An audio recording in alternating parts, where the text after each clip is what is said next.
Voters in the Hamilton West-Ancaster-Dundas riding will have a near-fresh slate of candidates to choose from. Tonight, we preview the race in that riding that will no longer have Liberal MP Filomena Tassi, who's decided not to seek re-election. Jason Gaidola joins us live in studio tonight with the latest. Jason.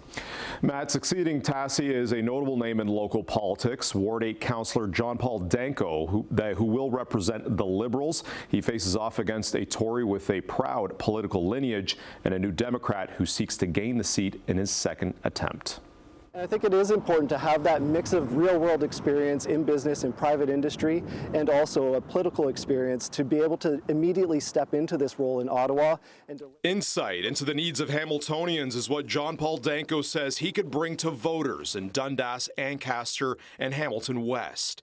The licensed engineer and Hamilton councillor for Ward 8 says he intends to bring much of Hamilton City Hall's most pressing concerns to Ottawa, mainly shovels in the ground for affordable homes, curbing drugs, and improving infrastructure. Investment in infrastructure. I served as chair of Public Works. In terms of responsible growth, protecting the Greenbelt, and developing new housing, I served as the chair of Planning Committee. Danko succeeds Filomena Tassi, who had full control of the riding since 2015. Legitimately, it's a fresh page. I think that there are a lot of folks who are looking at this as a different election. The last election was under COVID, so there wasn't a lot of opportunity to engage with folks. Back again, representing the New Democrats is Roberto Enriquez, who ran in the 2021 federal election. The labor and human rights lawyer says the focus is on affordability, but is also campaigning on his expertise if elected. I disagree that the notwithstanding clause should become just an everyday tool for the government to use as they see fit. But we're taking a principled approach, both on the rule of law, we're taking a focused approach on the affordability piece, and we're keeping that front and center as part of our campaign.